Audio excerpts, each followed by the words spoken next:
Sanskaram University, where cutting-edge technology meets the promise of world-class education. Sanskaram University, education with values.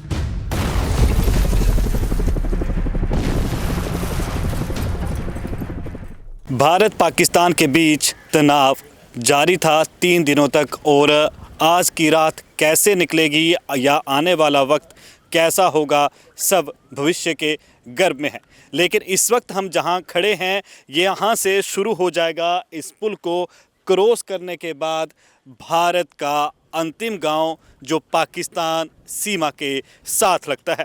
इधर की अगर हम तस्वीरें दिखाएं तो ये दरिया जो बह रहा है, ये जहां से आ रहा है तो उसके आगे जाके जहां से ये दरिया बहना शुरू होगा या ये जो पानी जहां से आ रहा होगा उस तरफ को आगे जाके फिर शुरू हो जाएगी सीमा पाकिस्तान की शुरू। और इस तरफ को अगर मैं दिखाऊं तो यहाँ से उस तरफ को बिल्कुल अंत में जाके आपको पाकिस्तान के गांव दिखेंगे दरोटा, और उसके साथ ये जो भारत की तरफ पड़ने वाला सिंबल्सको गांव, इसके आगे हम दिखाएंगे इस पुल को क्रॉस करने के बाद कि वहाँ पर सिंबल्सको में क्या कुछ गतिविधियाँ हो रही हैं, क्या कुछ चल रहा है, क्योंकि इस वक्त फिर से मौसम अपना जो है वो रुख बदलने वाला है और इस रुख को बदलने के साथ साथ अभी बारिश भी शुरू हो रही है। जैसे जैसे वक्त करवट ले रहा है वैसे वैसे ही जो है अब लगातार भारत और पाकिस्तान के बीच तकरार की स्थिति भी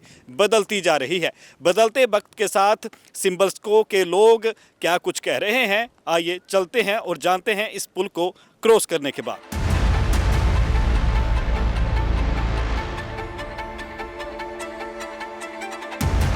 भारत के अंतिम गांव पर जाने की हमने बात की थी। ये अंतिम गांव का अंतिम घर इस तरफ और अंतिम दुकान, और दुकान पर खड़े कुछ लोग, क्योंकि इस वक्त यहाँ पर कम से कम 30 से 35 घर होंगे। और अब ये भारत का अंतिम गांव है सिंबल्सको, जहाँ की आबादी कितनी होगी सर, आप ही बता दें। यहाँ पे कितने लोग रहते हैं? 400-500, कम से कम 400-450 हो गया था। अच्छा, और अभी जो 3-4 दिन से हालात बने हुए थे, उसके बाद अब यहाँ पर कुछ फौज ने आदेश जारी किए हैं, कुछ सख्ती की है या सब नॉर्मल है? नहीं, फौज का तो कोई आदेश नहीं है। फौज ने तो कोई ऐसा बोल नहीं रखा है। फौज तो बोलती कोई अगर होगा तो हम आपको बता देंगे। तो वैसा ही है कि बच्चे, छोटे छोटे बच्चे, उनको पीछे कर रखा है बस, और कोई नहीं है इधर। पीछे करने का मतलब ऐसे जैसे कभी रात को शेलिंग हो जाए तो निकालना मुश्किल हो जाएगा। चलो बुजुर्ग जो लड़के नौजवान हो तो निकल जाएंगे, तो जो बच्चों को निकालना मुश्किल हो जाएगा ना फिर। यानी बच्चे और महिलाएं जो है यहाँ से कहीं और शिफ्ट कर दिए जाते हैं? हाँ, जैसे महिलाएं रात को कहीं रिश्तेदार के चले जाती हैं, सुबह फिर आती हैं, क्योंकि खाना पाना भी बनाना होता है और घर का भी देखना होता है, इसलिए उनको पीछे ले जाते हैं थोड़ा सा, तो सुबह फिर आ जाते हैं। अच्छा, यहाँ पर रोजी रोटी कैसी चलती है, क्योंकि आपकी अंतिम दुकान है पाकिस्तान की, शायद ये बोल सकता हूँ कि अंतिम दुकान, जो भारत की अंतिम दुकान कही जाए भारत वाली सीमा की तरफ से। तो यहाँ पर जो आपके पास पूरे गांव के लोग आते हैं, तो सबसे पहले तो आप ही से पूछूंगा कि आपका इसमें गुजारा हो जाता है? गुजारा तो अभी तो मुश्किल है सर।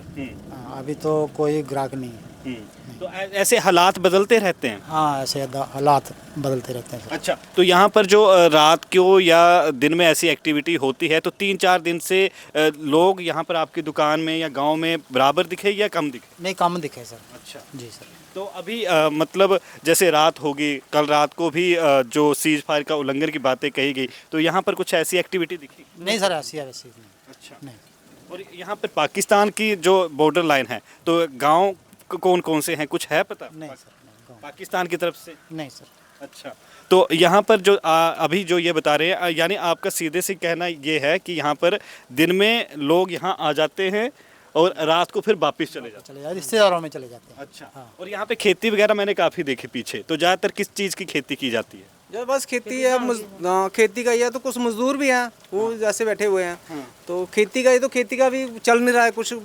जैसे गेहूं की अभी धान की फसल का वो लगाना, पनीर वगैरह, तो वो भी डर रहे हैं अभी लगाए ना लगाए, उसकी वजह से तो मुश्किल तो है। अच्छा, यहाँ पे रोजी रोटी कैसे चलती है? दिहाड़ीदार भी सर ऐसे ही है, रोटी कैसे चलता है सर, कोई काम ऐसे चलता है, वो पता नहीं काम चलेगा नहीं चलेगा, कोई यकीन नहीं है।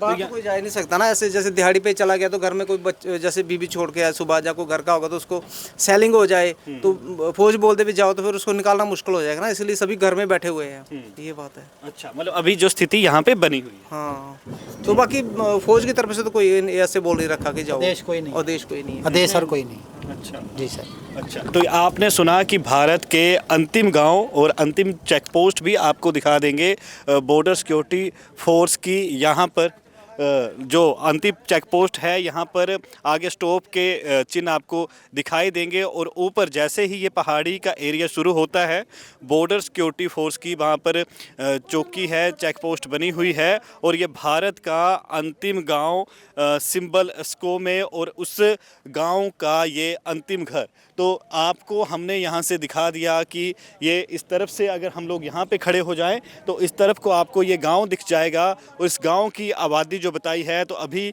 यहाँ पर जो लोग हैं वो बहुत कम यहाँ पर रह रहे हैं। रात के वक्त यहाँ से चले जाते हैं और दिन के वक्त यहाँ पर आ जाते हैं, अपना भोजन पानी करते हैं, रात का खाना बनाते हैं और शाम को फिर वापस यहाँ से चले जाते हैं। तो ये भारत का अंतिम गांव जीरो पॉइंट पर, जीरो लाइन पर जाके LOC के पास जो जिला पठानकोट में पड़ता है, सिंबल स्को।